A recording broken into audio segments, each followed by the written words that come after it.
Okay, no, thank you so much to all of you for being here and giving me this opportunity to brief on the discussions I just had and on the situation in Mali, the critical work of MINUSMA in that country. I took the opportunity of this briefing on the quarterly report of the Secretary General to bring to the attention of Council some major developments, issues of concern, and areas in which the support of the Council is needed.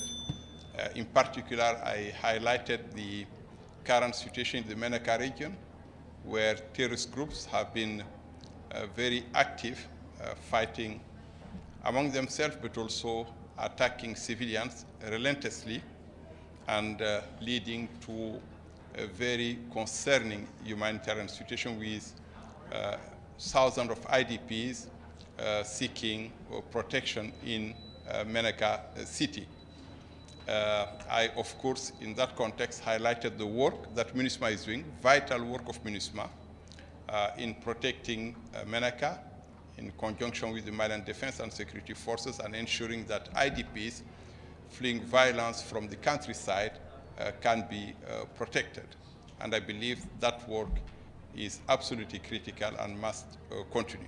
I also appealed for increased humanitarian support because the needs are huge in Menaka. I was in Menaka 3 weeks ago, and definitely the flow of IDPs has put to test the ability of the humanitarian community to respond. They are working hard to do it, but they need more support. And MINUSMA is, of course, doing its bit. In addition to our protection work, we are also availing some support to IDPs and needy populations in Menaka. Overall, I'd say in Menaka and in the Gao region, the security situation is extremely difficult due to the activities by the terrorist groups. And we're doing our best to protect, but definitely more is needed. I also spoke about the key political processes we are involved in. The peace agreement, as you know, the monitoring mechanism have not been able to convene since last November. We have been engaged in a number of activities to facilitate the resumption of the activities of the monitoring mechanism. I was myself in Algeria at the end of December. And after that, a number of other visits took place. We consulted with the parties, the government, and the signatory movements. And last week, we were able to put forward some proposals on how to break the current deadlock. We have given the parties until next Monday to react, and after which we'll engage them separately with a view to reaching consensus on critical issues, then paving the way for a high-level meeting of the Agreement Monitoring Committee. I also indicated that in spite of the paralysis of the monitoring mechanism, some progress has been made in relation to the peace agreement, which obviously need to be nurtured. I also spoke about the transition. Mali is expected to return to constitutional rule by March 2024. A referendum was expected to take place on March 19. Unfortunately, it did not take place. We're awaiting the announcement of a new date, but I did emphasize the need for the Malian authorities to do everything to make sure that the deadline of March 2024 for the return of the country to constitutional rule is upheld, is respected. MINUSMA is actively involved, working with all the Malian structures, handling elections. We're providing technical support, financial support, logistical support, in addition to political engagement to encourage consensus and inclusivity in all phases of the political, of the transition process. I also obviously spoke about some of the challenges confronting us on the ground as they relate to restrictions which affect our ISR, intelligence, surveillance, and reconnaissance capabilities, or access for human rights investigations, and the need for greater access so that we can fulfill our mandate. There is a legitimate expectation by the Malian people and authorities for MINUSMA to be more effective, more efficient, but obviously for us to operate in a way that is deemed to be more effective, we'll need greater access. I think it's absolutely important, and it's a point I have made to the members of the Council, which was also echoed by several members of the Council in their public, but also in the public part of the meeting, but also during the closed session.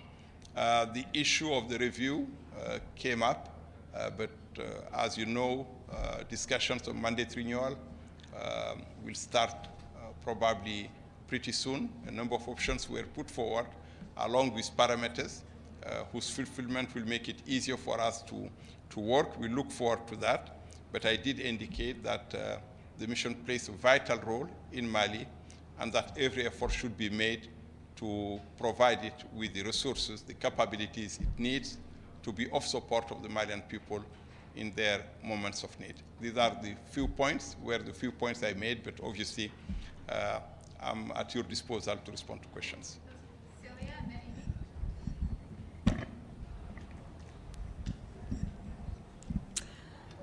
Thank you very much. Do you agree with what the Ambassador Issa Konfuru said about human rights? About? I heard what Issa Konfuru said about the human rights in Mali. Do you agree with him? Are you able to do your work? And what do you think when people say that the mission should leave? Well, let me start first by, I did refer to the vital work of the mission on the ground. I gave the example of Menaka, I could give the example of the central regions, Mopti, but also the far north, Tombouctou, and so on. I think the mission does a commendable work in the field in support of the Malian people in terms of protection, support to state authorities, local and national, but also in terms of capacity building and so on, not to speak of the work we do in areas linked to gender, human rights, and so on. I think that work is there and is reflected in the report of the SG for this quarter. But I did also say, and it's a point that the Secretary General made in the internal review report, that our ability to operate depends also on the level of cooperation we receive from the Malian authorities. The higher that cooperation is, the more effective we are, hence my call to them to facilitate our work when it comes to access, when it comes to human rights investigations, and so on. But these are issues on which we engage the Malian authorities on a daily basis, and we continue to engage them. And hopefully, through dialogue, we'll make some progress. Thank you very much, Edith Lederer from the Associated Press. It was clear from what we heard today that there are serious differences among council members on MINUSMA, the future, and what's going on in Mali. You yourself have mentioned that MINUSMA is understaffed, basically. How concerned are you that the council could either reduce the number of peacekeepers in Mali or even decide to possibly terminate the mission? Thank you so much. I think no one can deny that the mission is confronted with challenges. To start with, to operate in a territory as large as Mali in the current security conditions is not an easy task. And in actual fact, I think the mere fact that the mission has been able to work and to operate unfailingly since it was deployed back in 2013 speaks volumes about the amount of effort, the commitment, and the flexibility that the mission has demonstrated throughout its decade-long deployment. Second, there is a commendable work being done on the ground in terms of protection of civilians, promotion of reconciliation, social cohesion, promotion of human rights, and so on. But again, as I indicated, our ability to operate depends on the level of cooperation we receive from the Malian authorities. Hence, our continuous engagement with them to create the best possible condition for MINUSMA to fulfill its mandate to the benefit of the Malian people. MINUSMA's role is to support Mali and to support the Malian people. And they have expectation that we will perform to their satisfaction. But that ability to perform to their satisfaction is obviously dependent on the conditions under which we operate. What I heard today from council members was a recognition of the work of the mission, a recognition of the extraordinary resilience of the peacekeepers. As you know, we have lost, unfortunately, several peacekeepers in Mali, more recently 3 Senegalese in the Mopti region. Obviously, they'll be looking at the options that were put forward, but my feeling is they support the mission and would like it to operate, but obviously to operate in conditions that are more conducive. But we'll see what will be decided in June. Did you hear anything from the Malian ambassador that gave you confidence that the intelligence and other operations that they have thwarted will now be allowed? Yeah, we have been engaging them. I think I did say that we continue to face challenges regarding the operations of our drones. It's a matter on which we have and continue to engage the Malian authorities because they are critical for the safety of our peacekeepers, but also for the execution of our protection of civilian mandate. We are yet to arrive at a situation that is satisfactory. The efforts will continue, and I pray that indeed we'll achieve a breakthrough. But we'll keep engaging, and I'm glad that council members are supportive of our efforts in this respect. Hi, thanks very much. I was wondering what you think the likelihood is that one of the parties or all the parties to the peace pact will go to war with the Malian government, and how will MINUSMA handle that? Well, our role first is to oversee the ceasefire and to make sure that there is no war. There have been some concerning developments recently, but our feeling is that none of the parties is keen to engage in hostilities. I think they did make it clear to us, but miscalculations can always happen.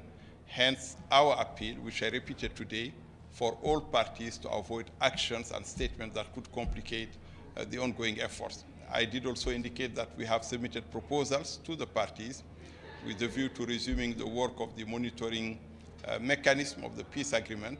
We'll look forward to their actions, and I hope that they will look at these proposals with the required spirit of flexibility and compromise. But just to follow up, I understand that there was a protest in Kidal where the opposition are based, and the Malian jets flew low over the protesters in a threatening way. What do you make of that? Well, there was not really a protest per se on the 5th of April when that overflight happened. There were concerns expressed by the signatory movement. The CMA issued a statement in the aftermath of which we demarched both the authorities and the CMA to call for restraint. We did issue a statement to that effect, and we are assured by both sides that they have no intention whatsoever to engage in hostilities. Thank you. Merci. I'm a king, yes, I'm a king, I think I'm a king,